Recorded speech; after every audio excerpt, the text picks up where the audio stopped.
Okay, welcome back YouTube to another FPL Family video here on the FPL Family YouTube channel. And today I'm with Liam Healey, who is our manager of the month for April. I must admit, Liam, when I was putting together the league table, I didn't see you in that top 3, 4, maybe even top 5 coming into the last game week of the April competition. But you come out of nowhere, mate, with a Chris Wood 20-pointer that clinched it for you. How good was that? How good was that? Yeah, it was good. Like I didn't expect to actually win, because I knew I had a good April, but I didn't think it was that good. Yeah, it was, mate. To be fair, it was. I wouldn't say it was average. You were doing okay up until the Chris Wood 20-pointer, and then he just come in at the death from nowhere to win it for you. So that was so good. So Liam, welcome to the channel. Tell us a bit about yourself. Tell us a bit about the shirt that you're wearing as well. Not a Premier League supporting fan, right? You're all about the Bristol City. Yeah, I'm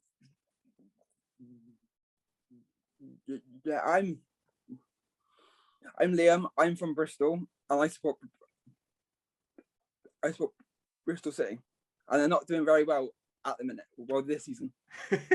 Tell us about that then. So just before we come on, we were having a bit of chit chat about Bristol City. I don't know too much about how you guys are getting on, but what I do know is it's been a bit of a challenging season. You've been telling me that the flip-flops have been on since March. They've been on the beach for some time, Bristol City. Tell us about your season and how Nigel Pearson's getting on. Well, this season, it started out really well. Like, we won our first 4 games, and then since Christmas, around January, February time, it started to fall off, and there was a change manager. And then about February time, Nigel Pearson came in, and we thought it may change, but it's been a lot of the same, and it's just been a long season, and a lot of people want it to end now. Yeah. And you've got a lot of players that are on, or I wouldn't say temporary contracts, but they're out of contract in the summer, aren't they? So is it going to be a sort of sliding doors moment here, where you get a lot of players coming in and out, big changes for next season? I think there has to be, and there's 14 players out of contract after the last game, which is this Sunday. 14. Yeah. 14. Right, okay. And I think it's needed, because otherwise next season we'll be in trouble. Right. All right. Well, listen, best of luck to Bristol City between now and the end of the season. Sounds like a few of them have got their flip-flops on, maybe waiting to see out their contracts in the summer. But fingers crossed, you can turn it round. Speaking of turning it round, your FPL season didn't get off to the greatest start, if I remember rightly. You and I have had calls in the past. We've had Patreon Zoom calls. We've spoken to each other on the Slack as well. Been a difficult season for you, hasn't it? But certainly in the last few weeks and months, you've been turning it around, some decent performances. So tell us, what's the tale of the tape between August and now? Well, around about game week, I didn't get off to the best of starts. For game week 6, I was like 3.7 million. And most of that was down to not having Son and Kane at the start of the season when Spurs were doing well. But since then, I've kind of gradually got better and better, and just over the last like kind of 6 weeks, I've climbed up the ranks a bit. And after I wildcarded in game week 31, I got in the players that were doing well. Yeah, that were on form, because at the start of the season,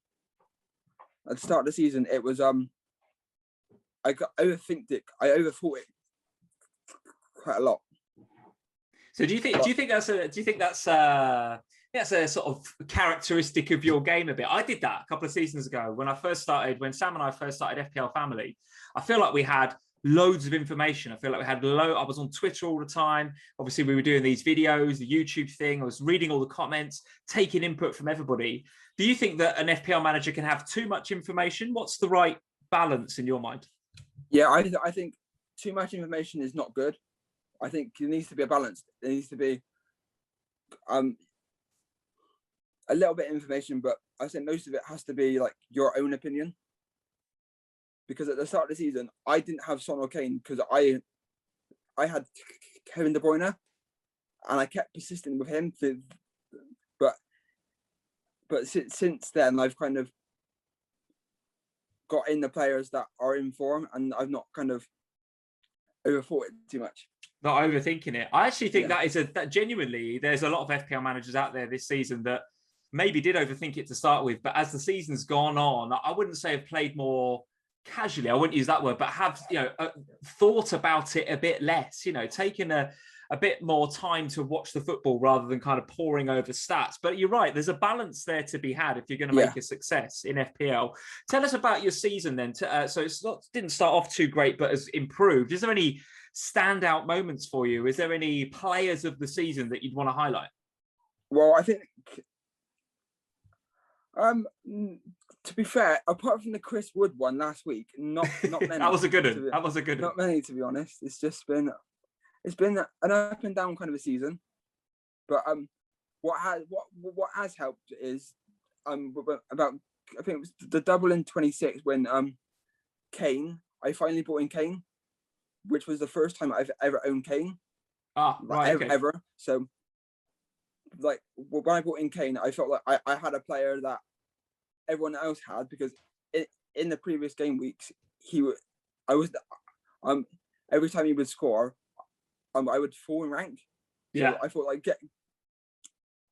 getting him that helped too. Yeah, I can sympathise with that. It took me weeks to get Kane, and then when I finally got him, he blanked. But I felt far more comfortable having him in my team than not having him. It was crazy. Yeah, definitely. Yeah. To answer my own question to you, a shout out to Kelechi Iheanacho right now. I mean, we talk about value and budget this season. We've had some fantastic options, haven't we? We've had Lingard more recently. We're having, the likes of Cavani coming to the fore now for Manchester United. But Iheanacho, in the form of his life right now, to a point where I came into this game week and I'm going into next thinking I would rather captain him than some of the big premiums. So a word for him in particular. Have you got him in your team, and do you plan to keep him between now and the end of the season? Because actually his fixtures do get a little bit more difficult in the next couple of weeks. Yeah, I've got him in my team, and I think he's going to stay between now and the end of the season, because I've kind of planned my kind of thinking between now and the end of the season, and he's not on my list to kind of go.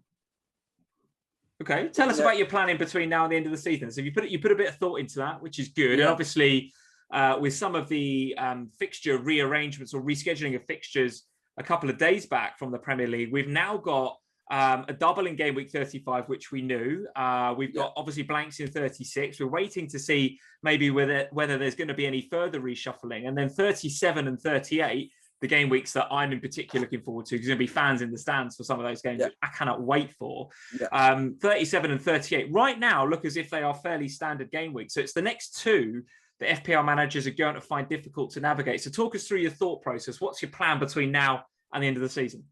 Well, Well, this game week I used 2 free transfers, and then for the next one I'm going to save one so I can get 11 players out in 36, and then just kind of from 37 to 38 just kind of see what happens. Okay. Any players that in particular got your eye on? I noticed that the Leeds fixtures are getting better between now and the end of the season. I think I took all 3 of them out. I had Rafinha, Bamford and Dallas about 3 or 4 weeks ago, and on my wildcard took them all out because I thought, well, they got 3 really difficult games, and then they beat City and drew against Liverpool and Manchester United, and now the fixtures look pretty good between now and the end of the season. No double game week as far as I'm aware in game week 35. They have a single game against Spurs, but after that, Burnley, Southampton, West Brom. So any thoughts to get those guys back in? I bought Dallas in last game week for, I think it was Connor Cody, just because I don't like, because Wolves, they concede, and I've seen his fixtures, that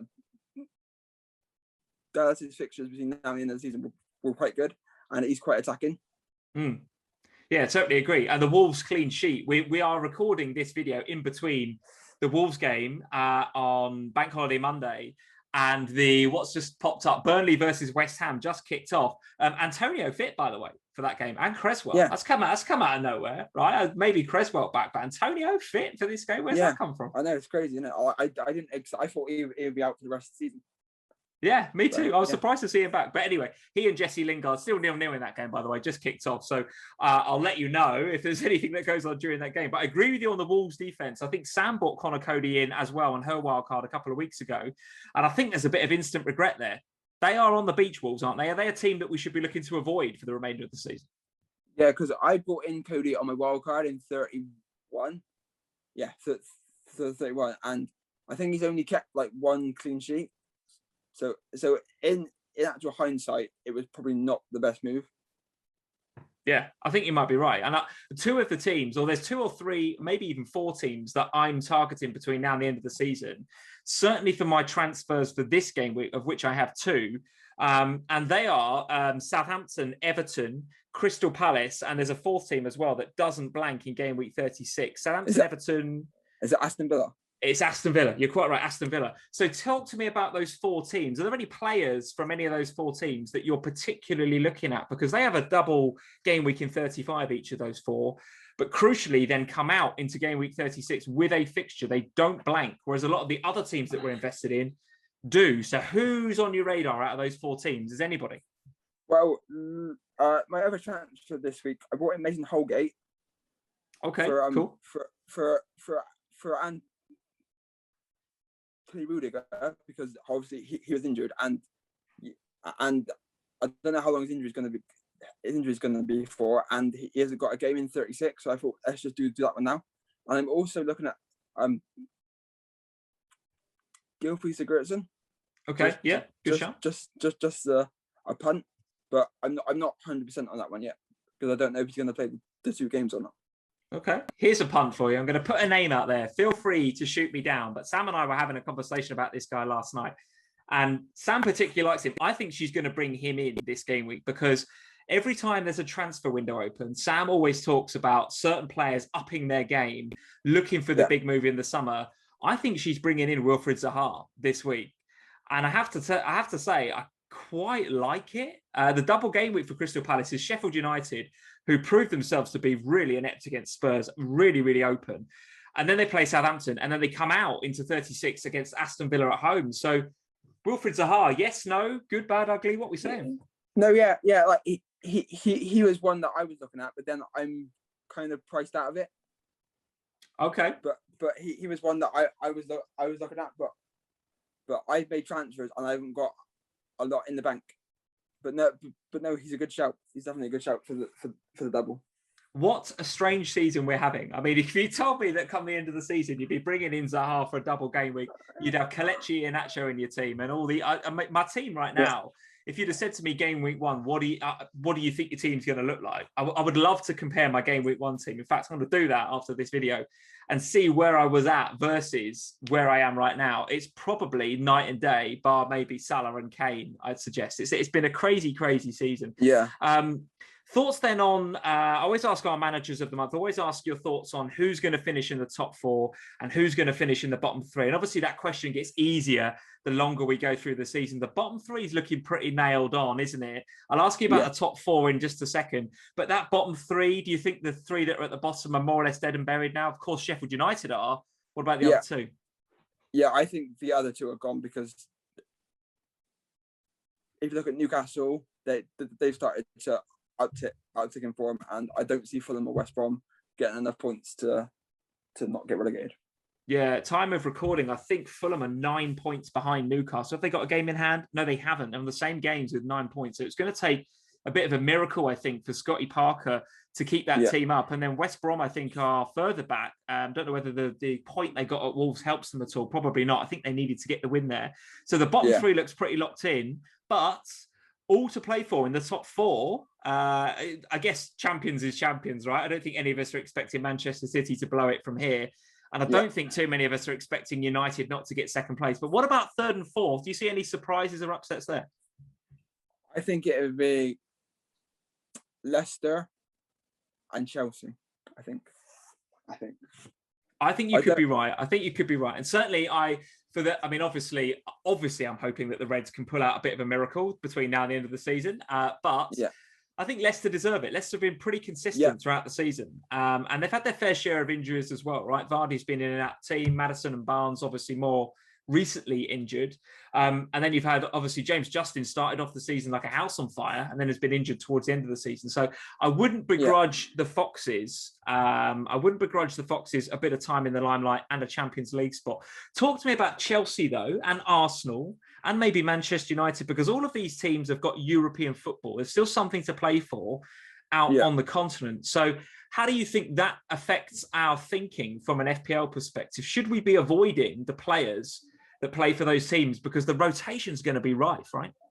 Yeah, I think especially with Chelsea, like they're going to put all their focus into the second leg of the Champions League against Real Madrid because they're still in it. So anything, so I expect them to rotate. Man United and Arsenal, I think Arsenal haven't got anything to play for, so that they've put all their efforts into the Europa League, and probably the same with Man United as well. They've secured second, so I don't see them wanting to focus on the Premier League too much. I think you could be right. Both of those teams got, Manchester United got absolutely every chance of getting through to the final, being 6-2 up from the first leg, of course.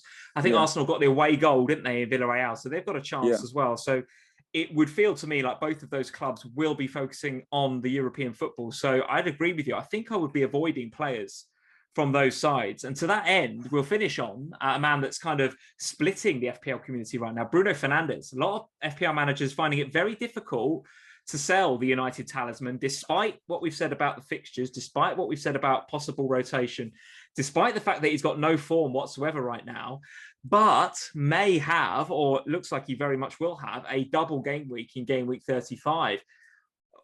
Have you got him in your team? How are you feeling about Bruno right now? Oh, I have him in my team. I got rid of him after the double in 2026.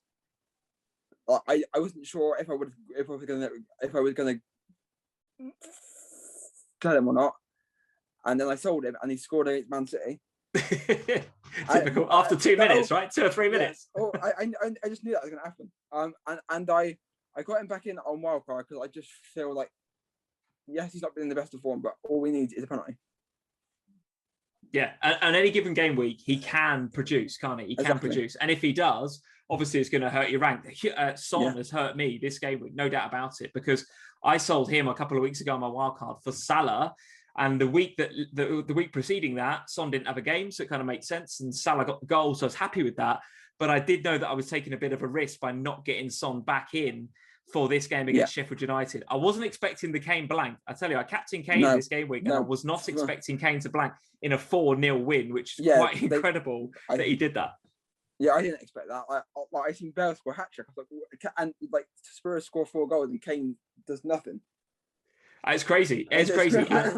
And actually, Gareth Bale has proven himself to be a real flat-track bully, hasn't he, in that Spurs side? I mean, as soon as Spurs get a difficult-ish game, I'd back him to maybe go on the back burner again. But when they're playing sides where he doesn't need to track back and he's got that freedom to go and attack, like Sheffield United, who left him and Aurier in acres of space on that side of the pitch, it was criminal, really. They exploited it, and he had a fantastic game. Any thoughts to get him in? Because he's going to be popular now in FPL, right? Well, to be fair, I was close to getting him in this game week, but I didn't know if he would start or not, because obviously in the last few weeks he's been kind of in and out. So I kind of talked myself out of that one. But I probably, because I've got Son and Kane, and I think I'm happy with those two. I think. Yeah, I can tell you, it was an interesting dynamic in our front room yesterday when the game was on, because Sam was obviously very happy to be 4-0 up, very happy that one of her favourite players, Gareth Bale's got the hat-trick. But I think she was very close to bringing him in FPL this week and bottled it. Let's just say she bottled it. She kept with Bruno. So she was a bit conflicted when that game was going on. So listen, Liam, very well done in April. Congratulations on winning our Manager of the Month. No mean feat to come from nowhere with the Chris Wood hat-trick to secure your prize for April. So thank you very much for joining us here on the FPL Family YouTube channel. Guys, if you enjoyed the video, thank you for watching. Leave us a like before you go. Go check out our other videos elsewhere on the channel. And obviously, if you're new to the channel, hit that subscribe button and the little notify bell so you know when we're live next. Liam, thanks for joining us. And guys, we'll see you next time. Bye. Cool. Nice one, mate. Good. Like cut. Right. Let's do it. Let's stop. Let's stop. Stop.